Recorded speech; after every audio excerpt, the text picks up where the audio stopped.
ಈಗ ನಾನು ಒಂದು ಗ್ಲಾಸ್ ಅರ್ಬನ್ ಟೀ ಮಾಡೋದಕ್ಕೆ ಹೇಗೆ ಅಂತ ಹೇಳ್ತೀನಿ. ಗಂಟ್ಲು ಕಡಿತಾ ಇದ್ದರೆ, ನೆಗಡಿ ಥರ ಆಗಿದ್ದರೆ, ಕೆಮ್ಮು ಬರೋ ಹಂಗಿದ್ರೆ ಅವಾಗ ತಕ್ಷಣಕ್ಕೇ ಈ ಥರ ಮಾಡ್ಕೊಂಡು ಕುಡಿದ್ಬಿಡಿ. ಈಗ ಮೊದಲಿಗೆ ಇಲ್ಲಿ ನಾನು ಪುದೀನ ಹಾಕ್ತಾಯಿದ್ದೀನಿ. ಸ್ವಲ್ಪ ಪುದೀನ, ಒಂದು 5-6 ಎಸಳು ತುಳಸಿ, ಸ್ವಲ್ಪ ಶುಂಠಿ ತೊಗೊಂಡಿದ್ದೀನಿ. ಶುಂಠಿನ ಗೆಜ್ಜಬೇಕು. ನಾನು ಇದಕ್ಕೆ ಹಾಕಿ ಗೆಜ್ಜೆ ಹಾಕ್ತೀನಿ. ನೆಕ್ಸ್ಟು ಒಂಚೂರು ಚಕ್ಕೆ, 2 ಲವಂಗ, ಒಂದು 5-6 ಪೆಪ್ಪರ್, ಒಂದು 2 ಏಲಕ್ಕಿ, ಒಂದು 1/4 ಟೀ ಸ್ಪೂನಷ್ಟು ಜೀರಿಗೆ, ಇದಿಷ್ಟು ತೊಗೊಂಡಿದ್ದೀನಿ. ಈಗ ಇದಿಷ್ಟನ್ನು ಇದಕ್ಕೆ ಹಾಕಿ ಕುಟ್ಟಿ ಆಮೇಲೆ ಪುಡಿ ಮಾಡಿ ಇದಕ್ಕೆ ಹಾಕ್ತೀನಿ. ಗಂಟ್ಲು ಕೆರಿತಾ ಇದ್ದರೆ ತಕ್ಷಣಕ್ಕೆ ಅರ್ಜೆಂಟಿಗೆ ಮಾಡ್ಕೊಂಡು ಕುಡೀರಿ, ಅದು ಸ್ವಲ್ಪ ಗುಣವಾಗುತ್ತೆ. ಈಗ ಇದು ಕುದೀತಾ ಇದೆ. ಇದಕ್ಕೆ ನಾನು ಕುಟ್ಟಿರುವಂಥದ್ದು ಸ್ವಲ್ಪ ಚಕ್ಕೆ, ಸ್ವಲ್ಪ ಲವಂಗ, 2 ಏಲಕ್ಕಿ ಮತ್ತು ಜೀರಿಗೆ ಎಲ್ಲ ಕುಟ್ಟಿರುವಂಥದ್ದು ಈಗ ಇದಕ್ಕೆ ನೀರಿಗೆ ಹಾಕ್ತಾಯಿದ್ದೀನಿ.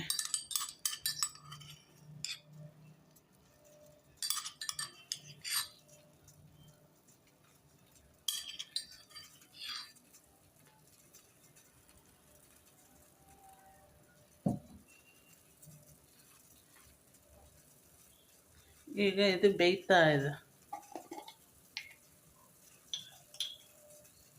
ಕೆಮ್ಮು, ನೆಗಡಿ, ಶೀತ, ಜ್ವರ, ಈಗ ಸ್ವಲ್ಪ ಚಿಟಿಕೆ ಅರಿಶಿನ ಹಾಕ್ತಾಯಿದ್ದೀನಿ.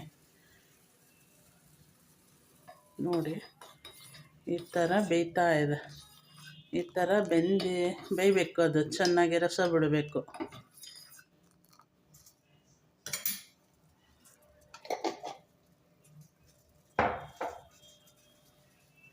ಕಫ ಎಲ್ಲ ತೆಗೆದಾಕುತ್ತೆ.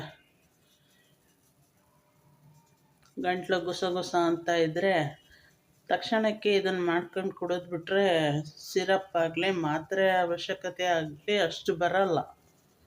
ಜಾಸ್ತಿ ಆದರೆ ಸಿರಪ್ ಮಾತ್ರೆ ತೊಗೋಬೇಕಾಗತ್ತೆ, ಜೊತೆಗೆ ಇದನ್ನು ಉಪಯೋಗಿಸ್ಕೋಬೇಕಾಗತ್ತೆ.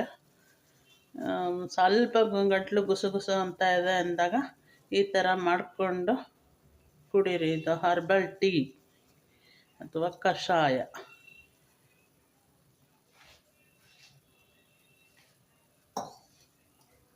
ಚೆನ್ನಾಗಿ ಕುದ್ರೆ ಅದರ ಗುಣಲಕ್ಷಣಗಳೆಲ್ಲ ಬಿಡ್ತವೆ. ಇದನ್ನು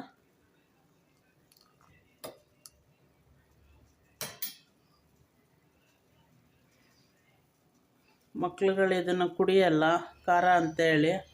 ತಣ್ಣಗಾದ್ಮೇಲೆ ಸ್ವಲ್ಪ ಜೇನುತುಪ್ಪ ಸೇರಿಸಿ ಮಕ್ಳಿಗೆ ಕೊಡಿ. ದೊಡ್ಡವರು ಇದು ಖಾರ ಕುಡಿಯೋಕ್ಕಾಗಲ್ಲ ಅಂದರೆ ಇದ್ರ ಜೊತೆಗೆ ಡೈರೆಕ್ಟ್ ಹಂಗೆ ಕುಡಿಯೋಕ್ಕಾಗಲ್ಲ ಅಂತಂದರೆ, ಶುಗರ್ ಏನು ಇಲ್ಲ ಅಂತ ಅನಿಸಿದ್ರೆ, ಶುಗರ್ ಇಲ್ಲ ಅಂದವರು ಸ್ವಲ್ಪ ಬೆಲ್ಲನ ಟೇಸ್ಟಿಗೆ ಹಾಕ್ಕೊಳ್ಳಿ.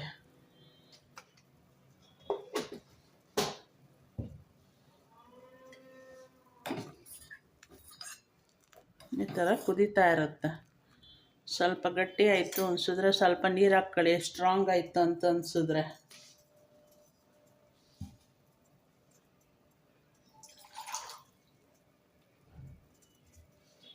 ಚೆನ್ನಾಗಿ ಬೇಯಬೇಕು. ಇದು ಸ್ವಲ್ಪ ಸ್ಟ್ರಾಂಗ್ ಆಯಿತು ಅನಿಸಿದ್ರೆ ಹಿಂಗೆ ಸ್ವಲ್ಪ ನೀರು ಹಾಕ್ಕೊಳ್ಳಿ.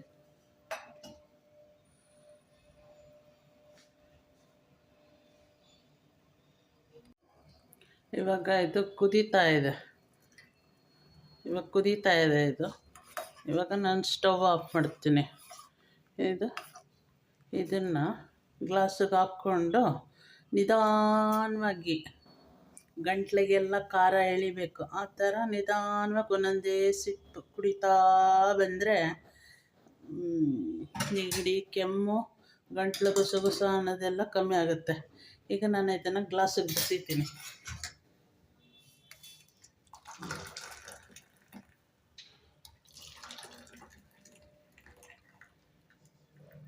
ನಾನು ಹಾಕಿರೋ ಇಷ್ಟು ಪ್ರಮಾಣ 2 ಗ್ಲಾಸಿಗೆ ಈ ಥರ ಆಗುತ್ತೆ.